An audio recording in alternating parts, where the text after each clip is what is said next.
We are back for another episode of the Real Talk on Women's Health podcast with Essentia Health. We are doing a podcast on midwifery myth busting, and I'm joined by two guests. First and foremost, we have Skye Rogers, an APRN and CNM. Thank you for being here. Thank you for having me. And then we're also joined by a midwifery patient from Essentia Health, Megan. Megan, thank you for being here. Yeah, thanks for having me. So let's dive right in. My first question is for you, Skye. What is the role of a midwife in providing maternity care for those that might not know? Certified nurse midwives actually have a very broad scope of practice. We practice well-woman gynecology and care. So basically, your annual exams, your birth control visits, if you need to have any kind of follow-up care for a physical concern that has to do with your women's health. And then also we practice low-risk obstetrics. So we can take care of women who are physiologically low risk during their pregnancy, their birth, and postpartum. And in some places, certified nurse midwives actually provide neonatal and newborn care up to 6 weeks postpartum, though that is not the case for the midwives at Essentia. The other type of midwife that you will find in the United States are called licensed midwives. And licensed midwives practice typically only in a home birth setting. And there are a very small percentage of midwives in the U.S., but when people think of midwife, they typically think of the licensed midwife version of midwifery who practices home births. Most nurse midwives practice in a hospital setting. And like I said, they're well woven into the healthcare team. And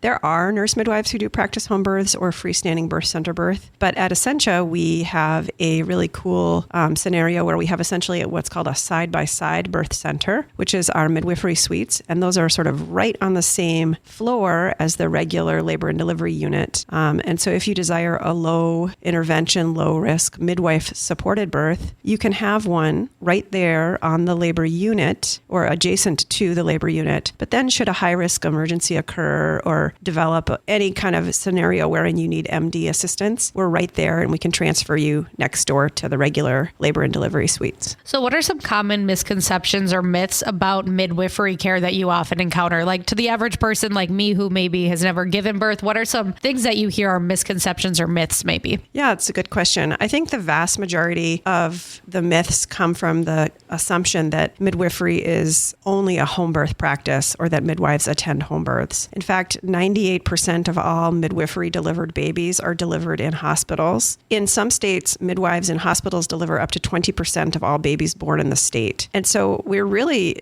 deeply woven into the healthcare system, and people don't even necessarily realize they're being attended by a midwife. So, and then the other myth, I think, is that we don't carry any education or have any medical knowledge. Most nurse midwives at this point in time are doctorally prepared. And so, we spend a long time in school preparing, and our clinical education is very robust, as are our maintained competencies through the American Midwifery Certification Board. How does midwifery care differ from like obstetric care, and what are the benefits of choosing a midwife if somebody's in that point of their life and they're starting to think about that? So thank you so much for asking this question. I would say, at its heart, midwifery care and obstetrical care are two halves of a whole, and they are complementary to one another. That being said, midwifery really comes from a root, which is the definition of our name, which is midwife, which means with woman. And the root of that is that we try to come alongside our laboring patients or our pregnant patients or our postpartum patients, however we find them, and really meet them where they are physically, emotionally, spiritually. Being a midwife is more than just a profession. It's more than a series of letters or a credential. For many of us, it's a calling. And so we feel really called to care for our community and to meet them in that space. Many of our physician colleagues are also called to the work, and they are called to a very specialized, complicated side of it. They have to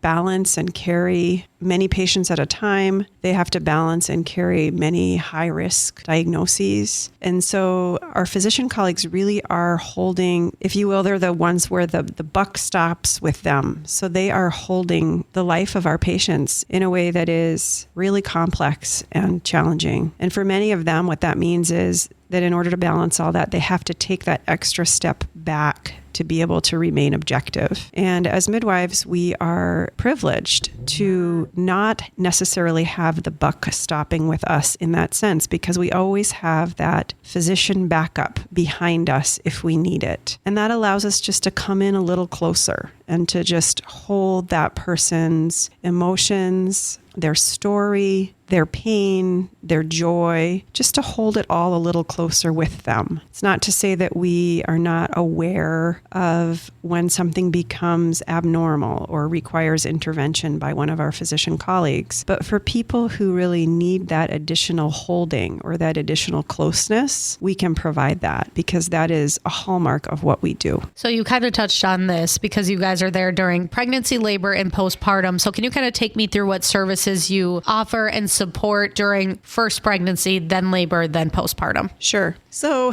with pregnancy, we'll see somebody for their new OB visit or their very first obstetrical exam. And if they are low risk, then we will go ahead and take them into our care, and they come and visit us at clinic and at Essentia, just like, any pregnant patient would who was seeking prenatal care. The difference of our care would be that we spend a lot more of our visit typically focusing on education, really looking at what is it that individual needs. And for some people, it's really finding the resources that she's going to need to parent successfully. And for other people, it's going to be really working on her fears around labor and birth. For other people, it might be kind of maintaining a path of sobriety. And we are there as a partner in that and a support person, simultaneously ensuring that her pregnancy is proceeding normally and that her baby is growing well. Once she's in labor, we're called in for our patients, and we spend as much time at the bedside as we possibly can. And that can look like rubbing her back, being present with her as she's laboring, providing support to her partner. It all depends on what she needs. We try to meet women where they are at and partner with them in that place. Midwife means with woman in Old English. And so we really take that definition seriously and try to be right there with them. Once they birth, we are present with them until we know they are physiologically stable. And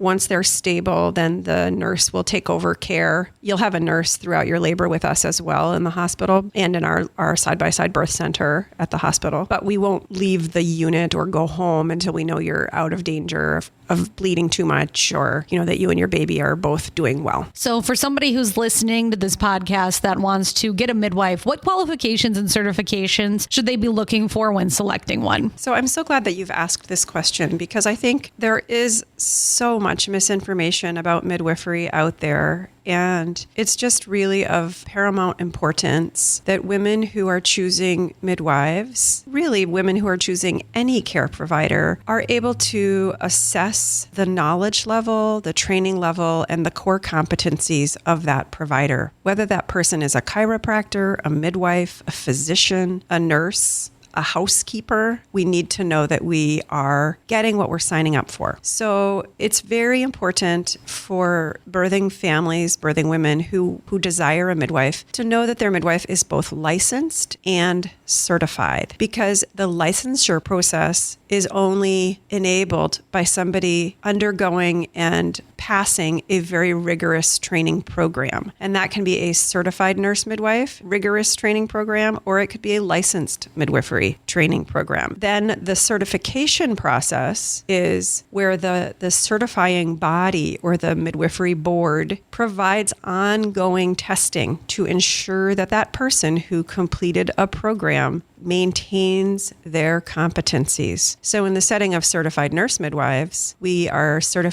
board certified by the American Midwifery Certification Board. And maintaining your certification is a robust process, and we are constantly doing continuing education and furthering our learning and our knowledge. In the setting of the licensed midwife who practices out of hospital birth, she or he would be certified by the North American Registry of Midwives, and same thing, they would have an ongoing, robust practice monitoring scenario. There are individuals who practice in the state of Minnesota without licenses and call themselves midwife. And I have seen outcomes from these individuals that are not good. And I just really want to shout out to to the community that please ensure that whoever you choose is both licensed and certified. So how do midwives collaborate with other healthcare providers if needed? So in this question, I can only speak to certified nurse midwives because that's the framework that I come from. And certified nurse midwives, like I said earlier, are really woven into the healthcare team. So here at Essentia, we have a very, very collegial and connected, I'd say, relationship with our physician colleagues. Once a week, essentially overnight, we help our physician colleagues in a third role that we can occupy, which is called the triage role. And that's where a lot of the people in our market may have met us, is it through that triage process. And in that setting, we're working to the top of the nurse midwifery scope of practice, which means we are assessing people coming into OB triage. They may be coming up from the ER after a motor vehicle accident or domestic violence, or they may just simply be in labor, but we're helping the physicians with all the patients on the floor. So in the setting of the nurse midwives at Essentia, you can know that you're entering a healthcare paradigm wherein your midwives are really, really well supported, so that when we have our own low-risk patients, we are just trusted and honored to care for them and ensure that everything goes well with them because the physicians know we have great skills. So now let's go ahead and bring Megan into the conversation, and let's talk about your personal experience, Megan, using a midwife. First and foremost, what led you to choose midwifery care for your pregnancy and for your birth experience? Yeah, great question. So as Sky already mentioned, midwife is derived from meaning with woman. And I think that kind of just sums up what I wanted. I wanted an opportunity, at least my second time. So I chose midwifery route for my second pregnancy. And what I wanted wasn't just a medical provider directing the process, but I also wanted someone who was highly trained and qualified, who could be a companion and a partner along the way. And so, yeah, for my second pregnancy, I knew that I wanted a little bit of a different type of experience. I actually met Sky during my first labor and delivery with my daughter. And I was in the room after a day plus of labor. I've been pushing for over 3 hours. It was we had a couple really hard things happen. Sky came in to assist because my OB was running around the floor helping other women who had worser situations going on. But Sky came in to assist with pushing. And it was in that moment that she actually identified I was losing steam. I was really, really struggling. And instead of seeing just what was happening in the room as physiological, she actually was able to look to me as a whole human and see that there were emotional and spiritual elements going on as well, and paused the room, paused our pushing process, told the nurse team to wait, and had a really, I call it just a kind of a holy moment with me that really rewired my whole understanding of what was happening in that moment. And I think that really just opened my eyes to what midwifery offers that tends to maybe be different than an obstetrical route, which is less of I have to attend to lots of patients with lots of different medical needs, but we get the presence of a midwife saying, I'm going to see you as a whole person, and we're going to actually create space for that whole person to be present. And so because I had seen Sky operate in that way with me during my first pregnancy, I knew when the second time came around that was more of what I was hoping to go for. I also chose midwifery because my intention all along was to have a lower intervention pregnancy and labor and delivery and more holistic care. And midwives are known, their stats across the board show that they have lower rates of intervention at a higher success. And so for women who are seeking a physiological birth, non-medicated route, midwives are kind of the best of what you can go for until you come across something that needs more of a specialized obstetric care. So I wanted to have a more personal and developed relationship with my provider as well, rather than a more formal one. I think midwifery care allows for sometimes extended prenatal visits, not always, but again, they are tending to see patients as a whole unit, as a whole person. And I think that really changes the way that women can walk through their anxieties. I had a lot of birth trauma from my first that the second time Sky took a lot of time working through with me in prenatal visits. And then even as we got into labor and delivery, she took time, and I'll talk about that later. But so yeah, I wanted a different type of experience this time. And I think the with woman partner along the way is really what helps define what midwifery can offer. So prior to you having your first child and kind of that opening your eyes to midwifery, what were some myths maybe or misconceptions that you had? Yeah.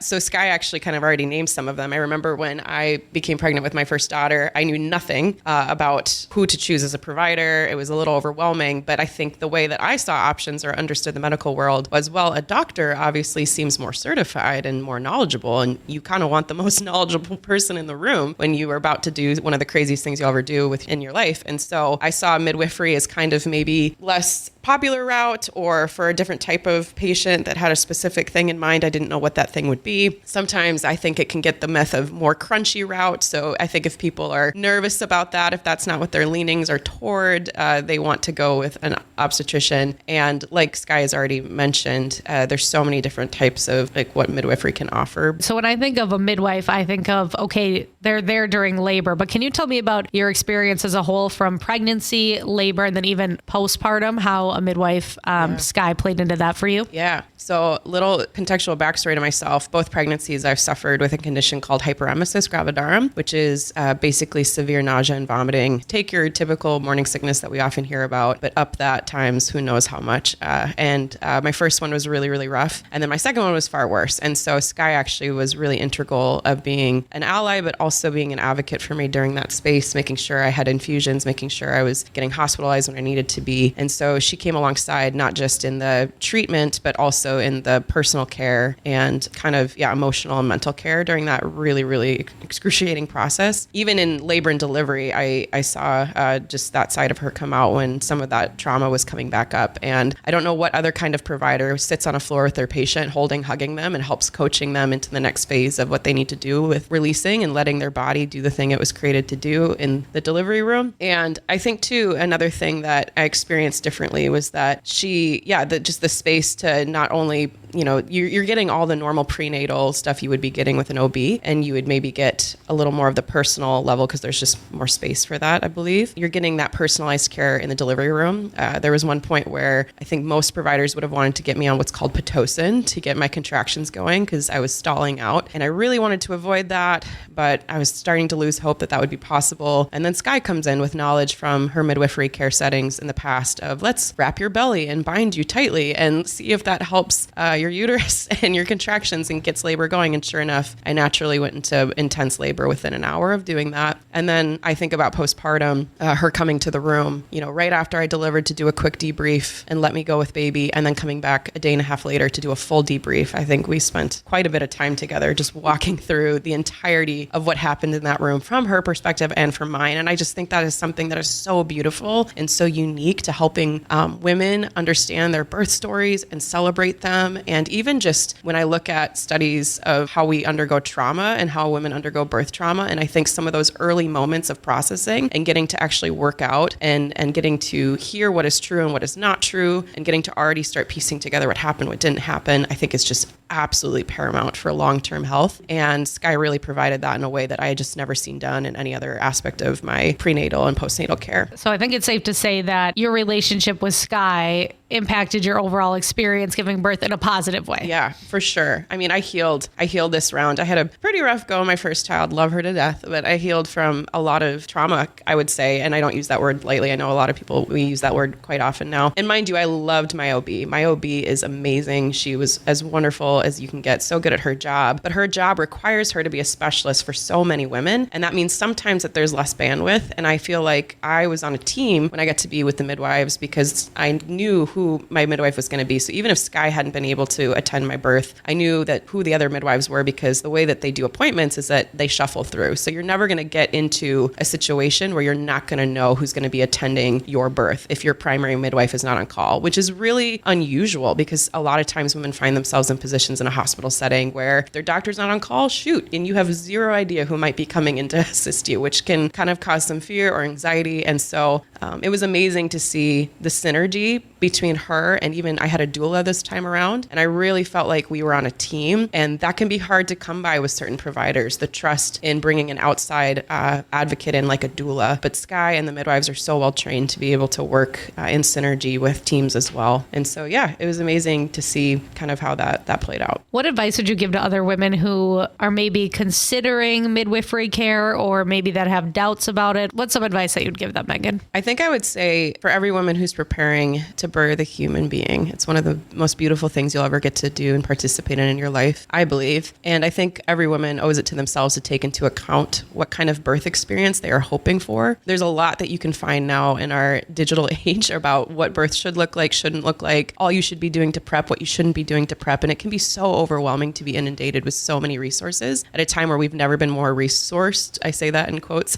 than we are now. And so I think women have to seriously consider what do I want and who do I want to even be in that situation. When it's your first time, you can't really know who you're going to be or what you're going to do, but you can, I think the number one thing you can do is say, what kind of team can I put in place that I can trust? I might not be in the type of room I was hoping for. I might not have the perfect, hey, and I meant to say this, I'm a super creature of my environment. So mood, lighting, everything really impacts me. And I think midwives also really respect that. I think for my second birth, the lights were off the entire time, to the part where when I birthed my son, they were using lights on their phones to try to help see what was happening because they didn't want to throw me off. Wow. Because I was in a setting where I was so in tune with my body and I was so at home in what was happening. And so I think that's one of the great experiences that midwifery can offer, is just we really want to empower women to do what their bodies have been created to do. But I would say that you can't control much other than preparing your heart, body, and soul for what you're about to take place in, choosing a team that you feel comfortable and trusting of, that you know no matter what room you're in, or if it ends in a cesarean or whatever, that you have a team that you can fully trust, that you will have the medical autonomy that you absolutely need. And so, yeah, and if you desire a type of experience that is maybe towards an unmedicated route, then I think, gosh, you can't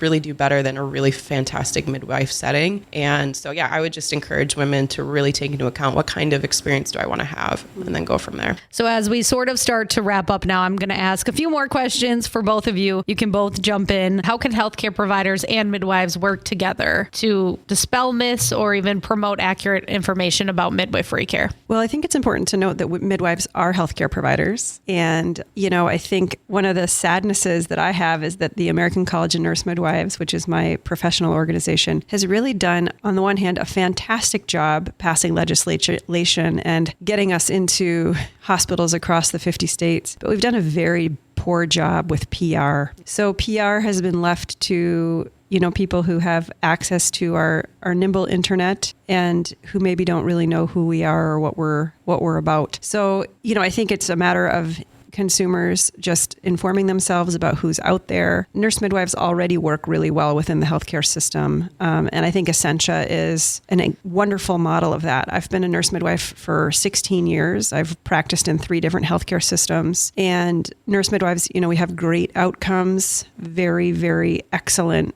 across the lifespan. And we're very well supported at Essentia Health. So what are some resources or educational materials that people can go to if they're interested in midwifery care? You can always go to www.midwife.org. That's the American College of Nurse Midwives website. You can also go to North American Registry of Midwives website. That will give you also very good balanced information on home birth and out-of-hospital birth. What is your favorite thing? I do want to know, because I can tell that you're super passionate about your job. What is your favorite thing about being a midwife? Oh my gosh. I mean, name the honors. There's just so many in the list. But I think, for me, I really feel called to this work. And for me, it's just every day is an honor when I'm asked to share such intimate moments in people's lives. And for me, it's the moments of growth. Like, being with Megan as she healed from her birth trauma from her previous experience, just watching her rise. I mean, she rose like a phoenix during her labor of her second. And I was